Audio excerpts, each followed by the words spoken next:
Most Nigerians buying property for the first time or investing in real estate for the first time usually make one of these four mistakes, and we're going to talk about it today.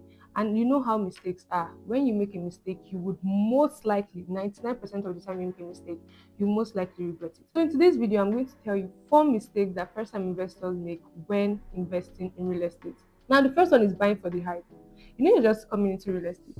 So if you don't do your own due diligence, I made a whole video about due diligence. Do well to watch that video so that you can know what you are researching and what you're looking out for before you buy a property.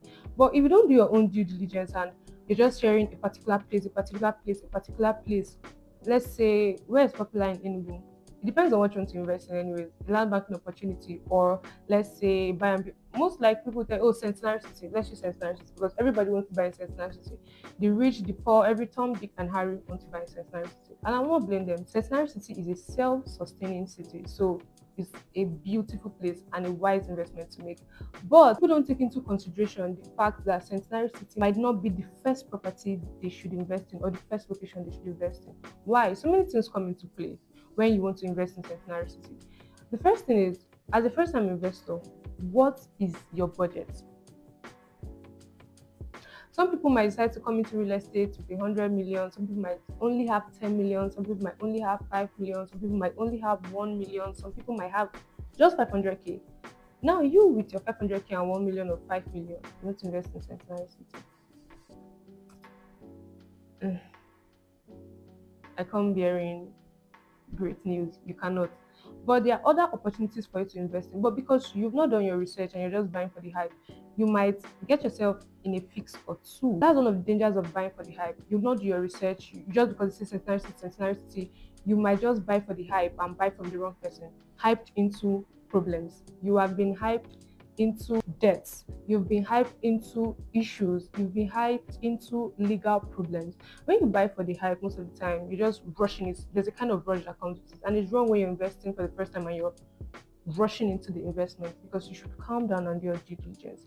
In as much as you should buy at a strategic time, because real estate today it can be one price and tomorrow it can increase in price. Make sure you do your research and know for yourself, this is what I want to invest in, this is how much I have, and go for properties and locations that suit your investment budget and your investment goal.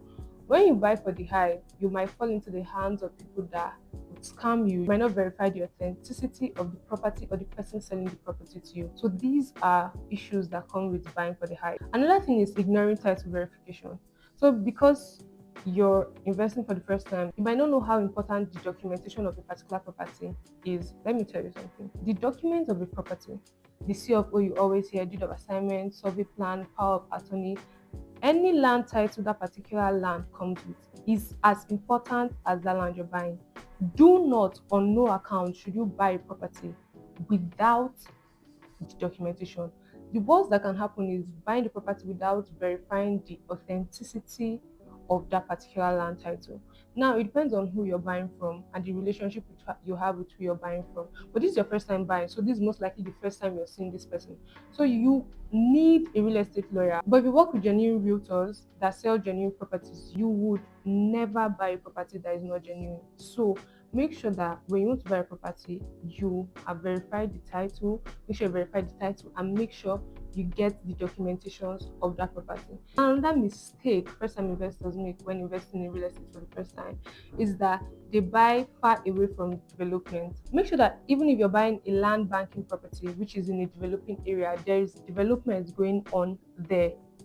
The government attention is there and there's development going on around that place. New structures are being put up by the government, new roads, street lights, drainages are being put up in the estate and around the estate that you want to buy from. Now, the final mistake first time investors make when investing in real estate is that they don't check the land status. Now, checking the land status means finding out if it is under government acquisition or not. Now, this depends. That land you want to buy, is it under government acquisition or has it already been excised? An excised land is basically a land that is no longer under government acquisition. As you know, based on the Land Use Act of 1978, all land belongs to the government. So when a land has been excised, it no longer belongs to the government. Do well to verify if the land you want to buy is under government acquisition or not. And how can you do this?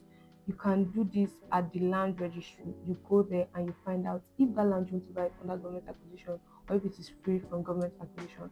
And those are four mistakes first time buyers make when investing in real estate for the first time. And I know as you've watched this video, if you're a first time buyer, you would not make these mistakes. And as always, my name is Blessing Abraham. This is Real Estate with Blessing. I'll see you tomorrow.